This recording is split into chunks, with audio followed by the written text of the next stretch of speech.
Allora, buongiorno a tutti e a tutte. Good morning, everybody. Today we have another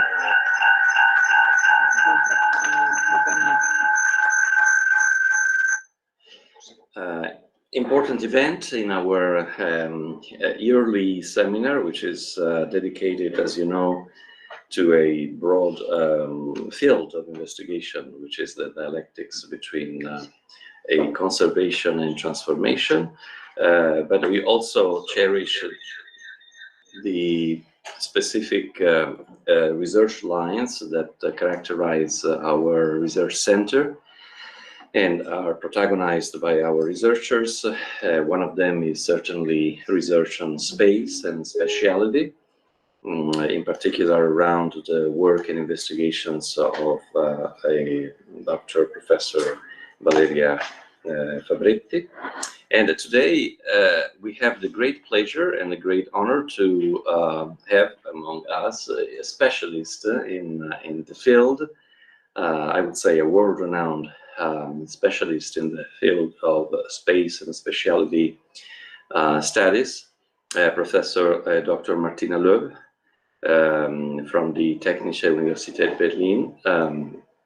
I would like to introduce her formally, but first of all, I would like to thank her a lot for the effort to come to Trento and to meet our community, both the one in presence and the one online. Martina Löw is professor of sociology at the Technische Universität Berlin. Her areas of specialization and research are sociological theory, urban sociology, space theory, and cultural sociology.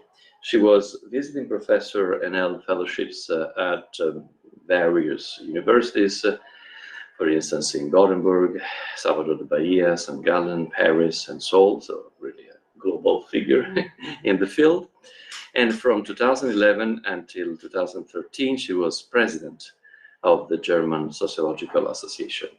And now she's head of the Collaborative Research Center Refiguration of Spaces. So really look forward to know more about this concept of refiguration, which is something she has coined somehow.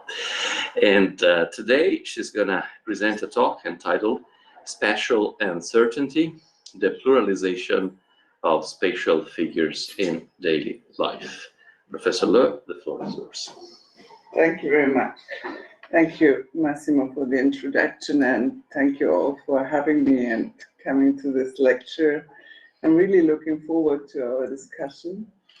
What I present today is not only the work I did, but it's the work of a group called Sonderforschungsbereich Collaborative Research Center.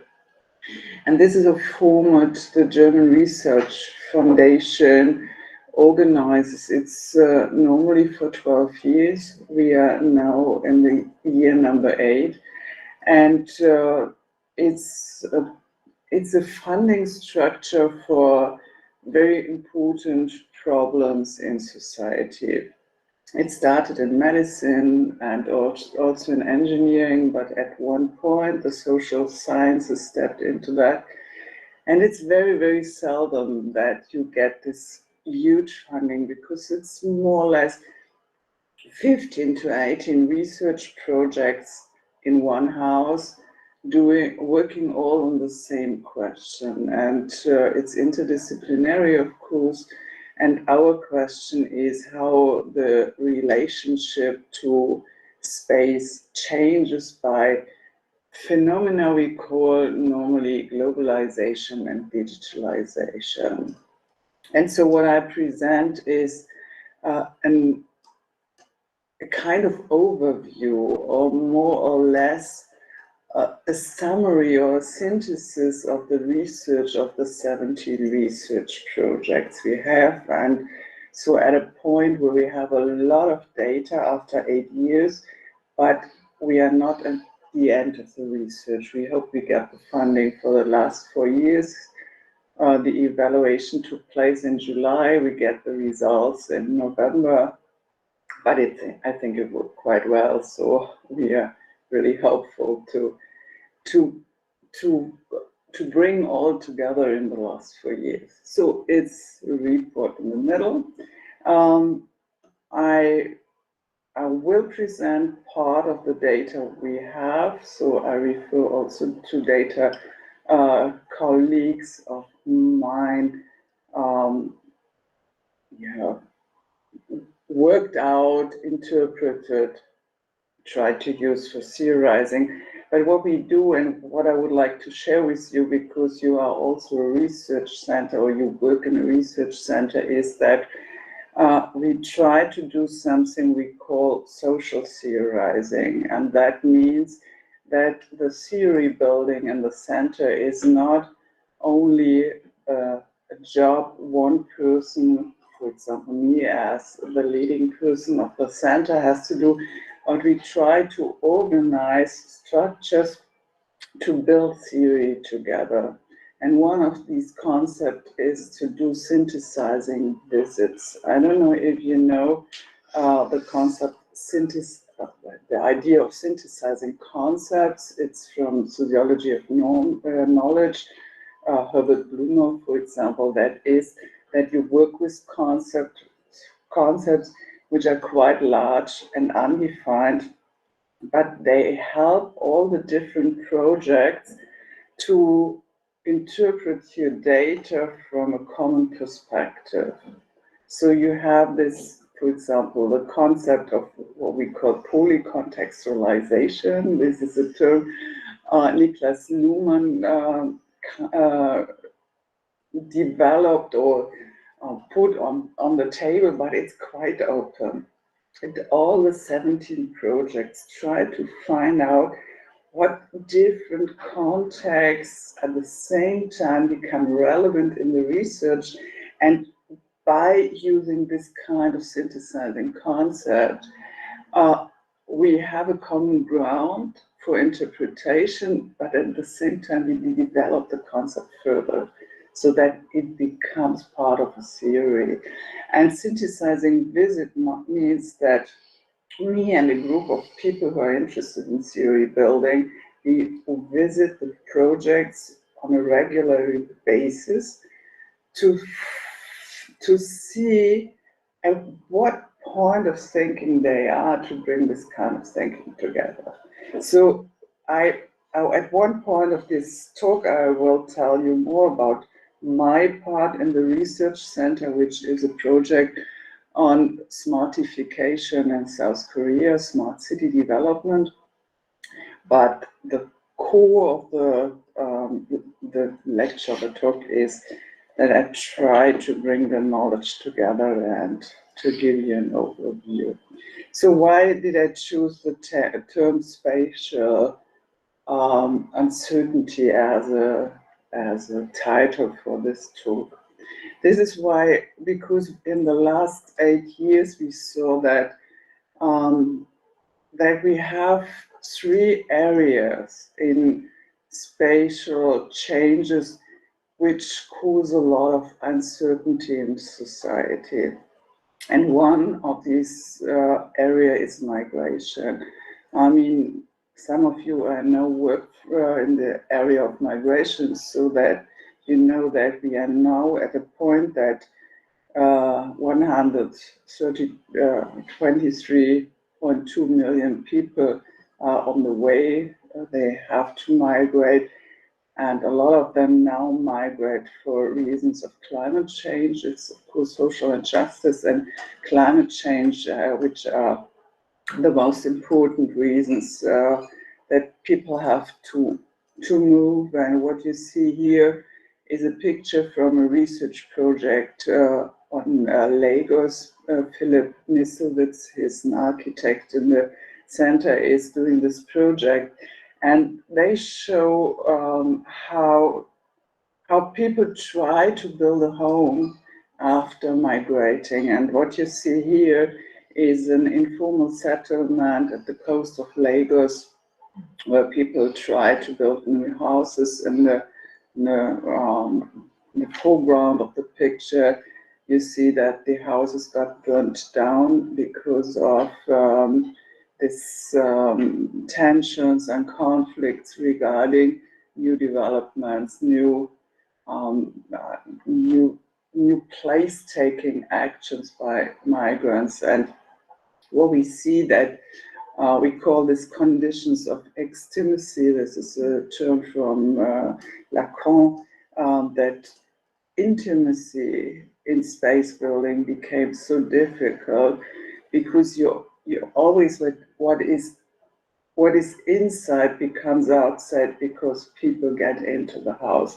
This is a term which helps us also to talk about digitalization, because this is also a circulation where the inside becomes outside. But in migration, it's very often that people get into your house and burn it down, try to force you to leave the house. And especially when you look on a world basis, these kind of topics are very, very important in many data.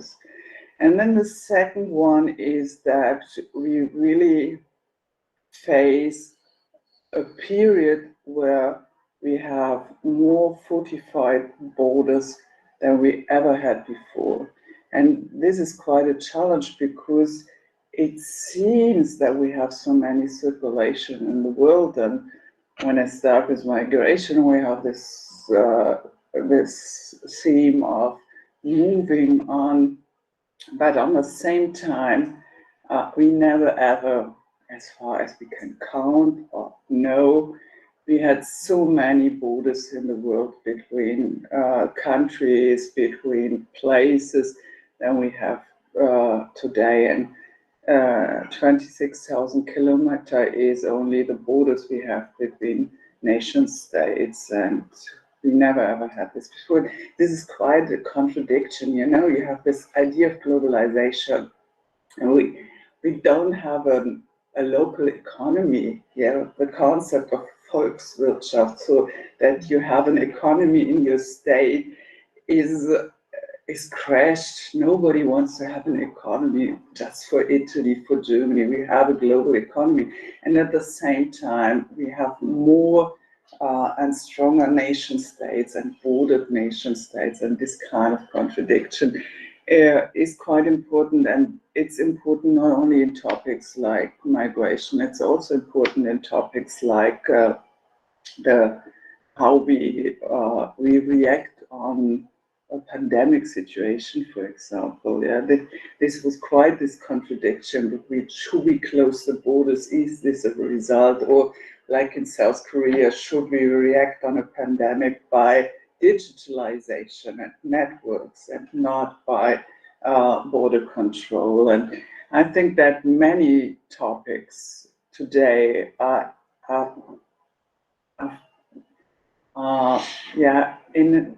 somehow in this contradiction between open up and close down. And just one example, just one more example on this topic. Let's talk about naming. This is what Donald Trump did on the first day of his period of reigning. He decided, you know this, he decided to name the Gulf of Mexico the Gulf of America. But what happened is that when you look at Google Maps in different parts of the world, you see different names. And this kind of double structure, that you have a social practice, which is a practice naming on maps, navigation systems, and a practice how nation states, countries work with that. This is a kind of ambivalence. People talk a lot about that. And this is just one example. We have a lot of data from states which are in a post-colonial tradition, and there the question of naming places is what people fight for. And it's the names of towns, the names of places, the names of mountains. And so what I want to say is space is on circulation, space is uncertain regarding the openness of the closeness, and it's open and under discussion regarding the way we deal with that in terms of naming, in terms of talking about. So language is a quite important topic. It's not only space related, but in space, it's also very important right now when we look at our data. And what we try to do is to work with data from all over the world. So we have empirical analysis from every continent of the world, and we try to have a good mixture between cultures, which also means religious backgrounds, and the poor and the richer countries, and so on. And so what you see is that these are the most important lines: the openness, closeness, the naming, and the question of circulation and housing somehow.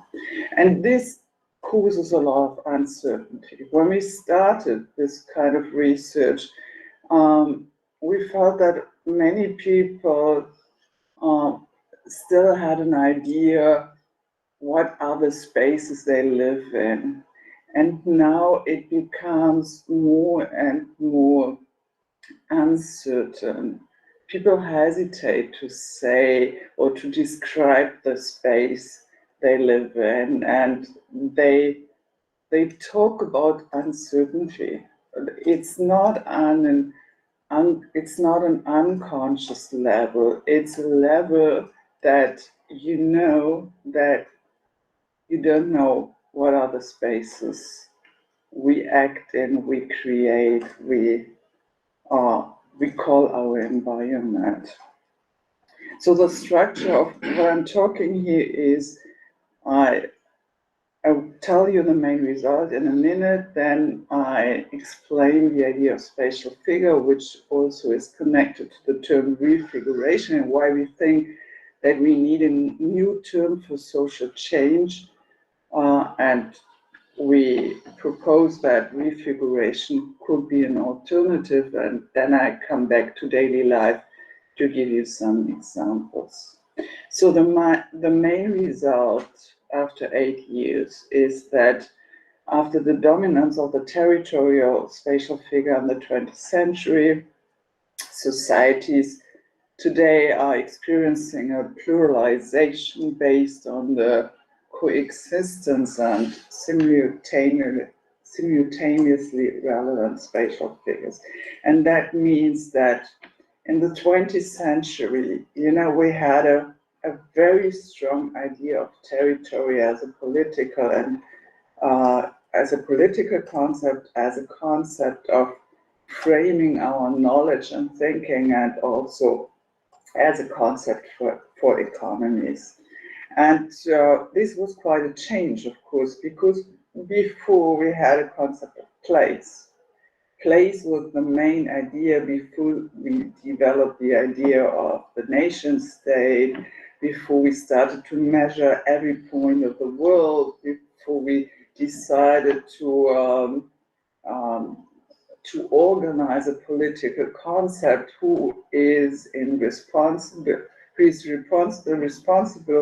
for which part of the sea, and so on. So there is no place of the world where you don't know who is the owner and who has the right to decide what to do with that, which is not on our Google map, which is part of this kind of system where you define space, where space becomes something you deal with, you can sell it, you can own it, and so.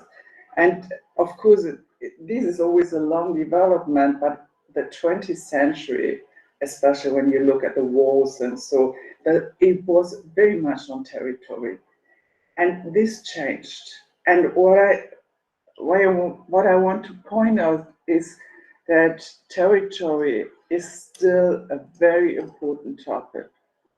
And when you look at this border policy, you see that the nation state is still the concept how we organize our political system. And of course, you know that.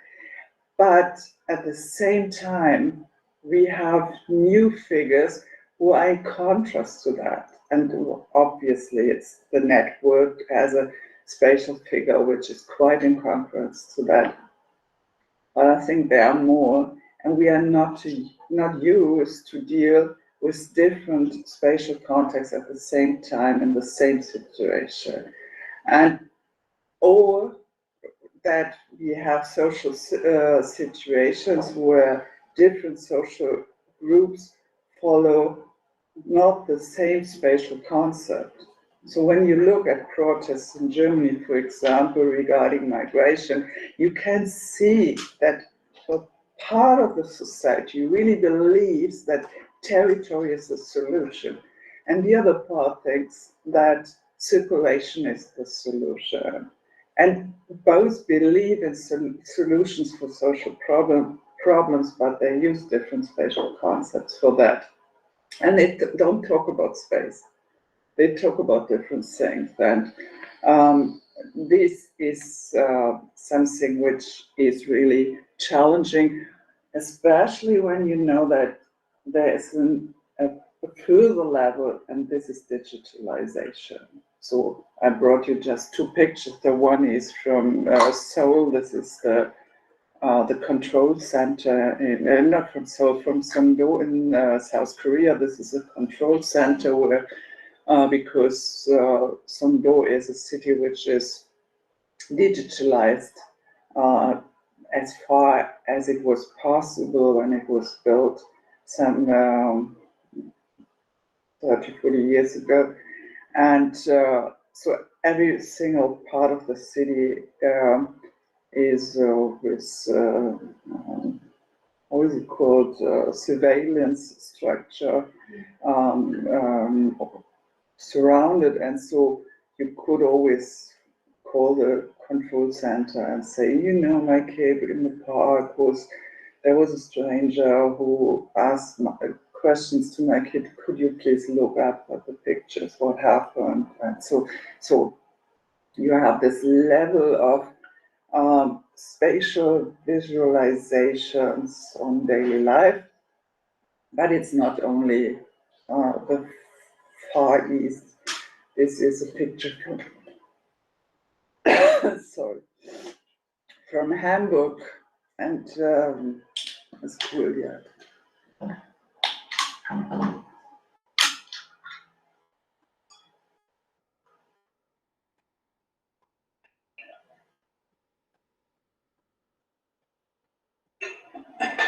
Because more and more schools in Germany use surveillance, digital surveillance to control these kids.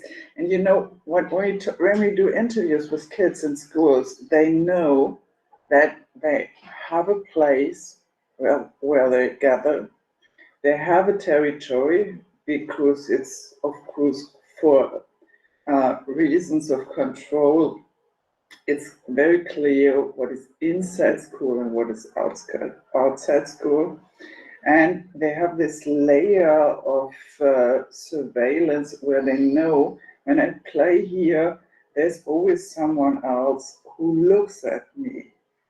And so the spatial structure is quite complex, and more complex than it used to be some years ago. And if you think that they still are on the smartphones and they talk to people in other countries, the spatial construction is really complex. So what you see, this is a research project we have on education of young people that we have developed from an environment which was like an island to a very complex structure. So what we did is we asked kids to map their spaces. And we are not the first who did this, so we have empirical data from the 50s, from the 60s, and we always got maps like that, what you see maybe on the left side, yeah. On the left side, that it's quite an island what the kids draw. They are in a space and they know this is one space, it's their space. This space can be terrible, but it's their space, one thing, one unit. And this idea of a unit stopped. Now it's a network structure where different places are somehow connected to each other, but sometimes they even don't know how they are connected. And so they feel that this is a spatial structure they can work with, but they are not able to say, what is my space? That is an open question, and this seems to be something we as a society are not used to react on, because we all don't know how to name, how to define these different layers of spatial structures. And so we developed the idea that we could work with a term of, or we coin spatial figure. And the nice thing in the term figure is that a figure is always something you have to perform. It's not like a form. A form is something which is fixed. Yeah, you can't define a form. You can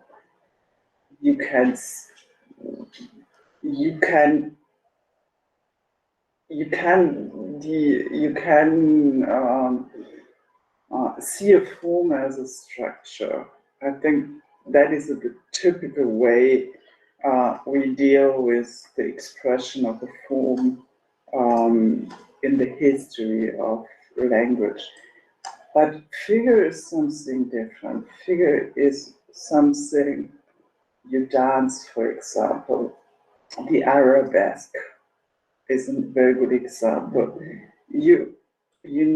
It's not that you can do everything when you dance the figure of the arabesque, but you always do an interpretation of the arabesque when you dance this kind of figure.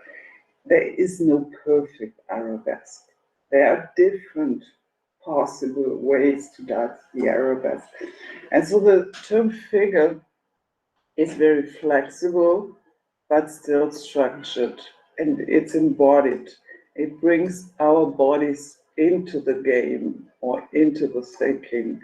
Because just think of the picture of the migration and the home building. And so it's not just a question of how are these houses built, it's also how you perform the spatial structure. And so I think that the term spatial figure helps us to make space a dynamic problem, which is always in process, which is arranged and embodied.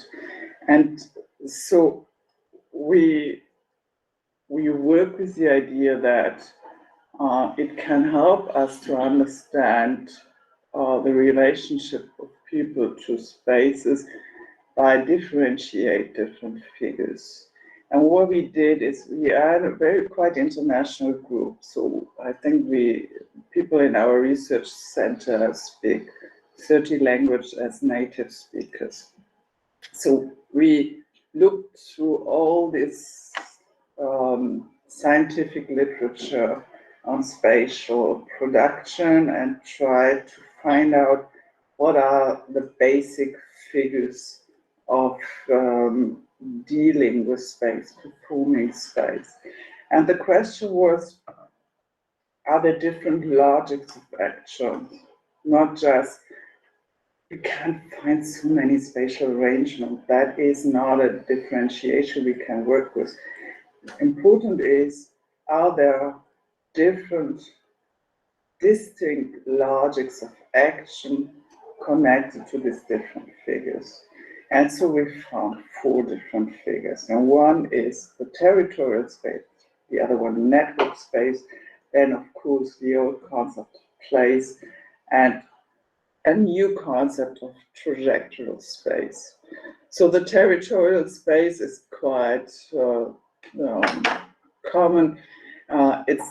It's organized by the logic of bordering. You define what is inside and what is outside, and normally you try to organize the inside in a homogeneous way. So, for example, if you build a country like France, you have to define the language. It is kind of process of homogenization in language control. The network space is different because the logic of action is association.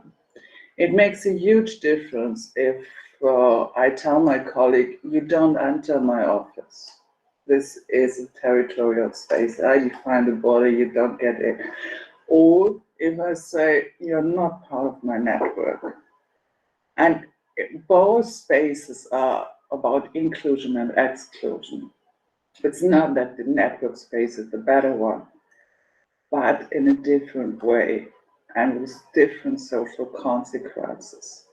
What you see here is a Twitter network, is a PhD thesis by Daniela Stoltenberg, and she tried to find out who is twittering with whom in the world, and then you see that, of course, you had a widespread network, but of course, it's not all over the world. They are very strong and very weak connections. And what is also interesting is that the network space changes the way we deal, for example, with solidarity. If you have a terrorist attack in a city, then nowadays you get messages of solidarity not from cities or areas close to the place where the terrorist attack took place, but especially from cities and places with cheap flight connections to this city. So maybe if it took place here, you don't get the network from Padua, but maybe from, I don't know, Berlin or so. I don't know what kind of cheap flight connections we have. Okay, the next one is place. Place is back. I would say place is now very, very important for all the local movements. It's also a concept which is very much used in right-wing movements. They call this heritage, they call this Heimat, they call this, it should be, a city should be an identity, not modernity, not a modern structure all over the world. It should be a specific, a local structure, and place is something where many people refer to. And it's like a contrapoint to the network, that you have a network, but at the same time, place is a political, social, and emotional spatial construction, which seems to be very important nowadays again. And the last one is trajectory space, and this became especially very important when we did our research in South Korea, because a city like Songdo, a new built city, is built from the idea of a trajectory. That means a logic, a spatial logic of traversing. You don't stay at this place, you don't gather, you don't want to be familiar with this point. You want to develop a city from the idea of movements. They have a line for nearly everything. Yeah, for cars, for pedestrians, for cycling, even if it's quite unusual to cycle in Korea, to be honest. You have a line for the trash. You have a line for e-scooter. If you build a shopping mall, you build a line through the e-scooter. So every single movement has its own spatial structure. And so the idea from traversing, I think, is quite important now for especially many urban projects, but or urban planning projects, but not only in planning. But if it comes to city development, you see this conflict between place building and traversing quite obviously. Yeah, uh, that one part of the city planning is very much into building places to connect people, and the other one is follows the idea that you can rush through. And in many German cities, we have huge conflicts on that. That politicians from the Green Party decide to have a pathway for bicycles. That we have a conservative government, then they decide to stop the project and to have it just for cars, and they fight so much against each other, and they follow these kind of different logics. So I think many of our data of our conflicts nowadays on in a worldwide level, we can understand better when we look at spatial relations and use this 4 figures for understanding. And I would like to give you one example from my research in South Korea. This is the main place in Seoul, Seoul Plaza, which is an important place in Seoul because it's like a political center. It's quite in front of the city center, and this is where you have always, when you try to express an important political situation, act, then you do it there. It's the political center of the city. And this is a mapping. We work very much with mappings in the center because we think that this kind of visualization is the second level next to text production to understand and to interpret data, which of course has a lot to do that we have quite a huge group of architects and planners in the center, and we have to bring our knowledge together. And mapping can be hybrid, can be text and based on visualization and pictures. So you have one example for this kind of mapping. It's the queer parade in Seoul. They have the main, after the parade works through the city, they gather on this main place and they have speeches and some presentations there. So then there is a huge conflict with the community of evangelicals in Seoul who are really, really against this parade, and they don't want it. Every year there's the same fight. Should we stop it? Should we allow it? The government is not sure which kind of strategy they want to follow. Then in 2 years ago, I think we did the research there, the police allowed the demonstration and decided to build a fence around this place. This was really an unusual political action to build a fence around this. And I see that as one more example that fences now seem to be a solution. So you have this fence around the whole gathering of the queer community at the end of that. But then the evangelicals use the street, these are the black people here in the mapping on the street, to demonstrate against it. So you have place building and trajectory space coming together at the same time.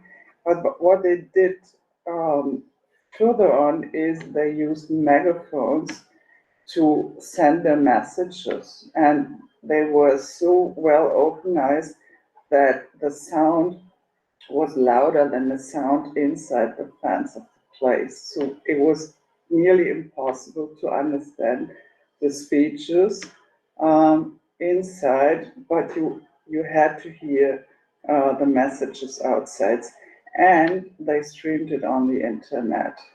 So the protest against was quite strong, and I would say somehow stronger than the queer community in the fans not streaming the event. Of course, they don't stream it. They don't want to have the faces on the screens on the net that everybody can see. Okay, this gay person was there. So they had this kind of success that they could have this demonstration, but at the same time, they lost the conflict because the others were quite strong. And what we see here is really the use of different spatial strategies, different logics, and the complex fighting with sound, embodied placing, bordering, and moving on in the same situation. And this is another example from the migration project. On the top, you see what the UN offers, for example, here in Jordan, for the refugees from Syria. It's a very modern structure. Yeah, it's a container structure and also a trajectory space. Yeah, so you think that your home is a container and the social organization is on circulation. You should have the possibility to move on. And what people do with that. So they transform this space in a space where they try to organize a space where trajectory is not so easy, where you connect different containers, you build a complex structure, and you work against that. And also in interviews, you see that they don't accept this container-based structure. So what we do when we use the term refiguration is we start from the idea of figure, but we ask a question how this figure transform into a new structure, and we think that going from territory to a multiplicity of figures is already a refiguration of the spatial structure of society. But we also see that we have small local processes of refiguring, of new figuration, of again figuration of social structure. And our background idea is that we normally work with the concept of social change or a concept of transformation when we try to grasp the idea that something develops in a new way. And the problem with social change is that it's a time-based concept. There is no idea of space in that. We see that the developments in spatial structures are quite basic for the new forms of society building. So we think that we should really have in social sciences a concept where from the starting point we think about space and time in the same moment. And if we stay with social change, then it's so difficult to see the spatial developments in this kind of new movements. And by the way, it's a concept from the 1960s, which is very much based on the idea of progress. If you know that you have, so it's very much based on the Parson, North American idea that some societies are more developed than others, and so social change will happen all over the world if we help them. And so I think it's a point where we should change the concept. And transformation is very much on the idea that you transform something from A to B. And I know you work with the concept of transformation too, so we can discuss this, but I think that transformation is very strong. For example, when you talk about a case like the fall down of the GDR, then you have the situation before and after, and there's a process of transformation. But if you have this complex structure of new spatial arrangements, then it's not from A to B. It's sometimes from A to B to A. Yeah, and we see so many layers in this process that we think that we should work with a new concept to open up our mind. And what is important for us is that this process is not only a process which is organized in 4 different spatial logics. It's also a process which is multi-scaled. And I think that's the bad thing with a term like globalization, that you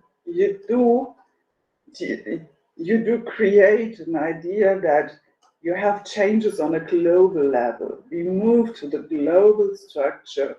And then when you talk about globalization, at the same point, people stand up and say, now we have also localization. And then the others say, well, it's a very strong nationalization.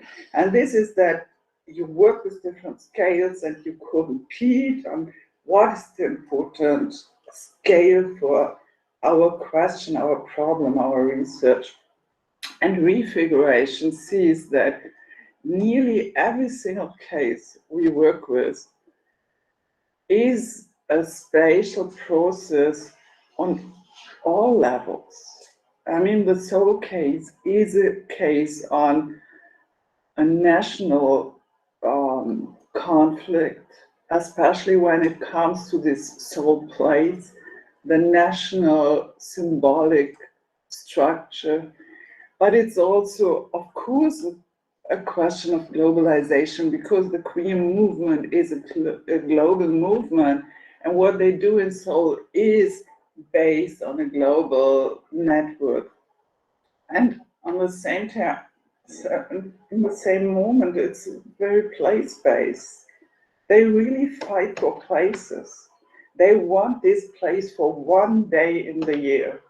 And if they don't get this place, it's not the same movement any longer. You can't say to them, go to another place, it's also a nice place and you can gather in a quiet atmosphere. It's a fight for place. And they need the street to go through, to show it in the city. And so I think that we understand this kind of processes only when we have this multi-scaled grasp on it. And so I think, yeah, we globalization was a very important diagnosis for many phenomena, but now we have to see the connections between scaling. So to sum up this, I think that we have some main conflicts regarding space. And I already mentioned that in the beginning. One is the conflict between circulation and bordering. And this is, for example, in migration politics important, but it's important in nearly every discussion. If you talk about education in schools, it's a conflict about circulation and bordering. And if you talk about gay politics, it's too. So I mean, it's really hard for us to see a research topic where you don't have a structure.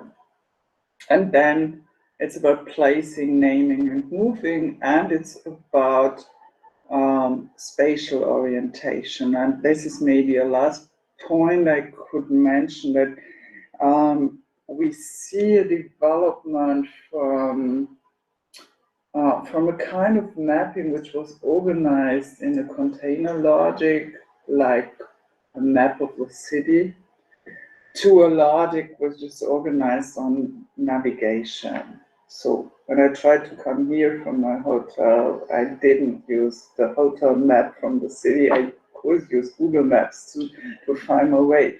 So but I follow the system and I don't have an overall impression of the city. So my orientation changes, and when you have these projects on the use of local media in the center, then we see that the young kids, they start to develop a diary on navigation systems. So they have a kind of digital mapping of setting needles and write information where they set the needles in the program. They don't write a diary as a book. They have this kind of notes with needles in the system. And so they have a quite flexible idea of biography, place-based, but also text-based. And this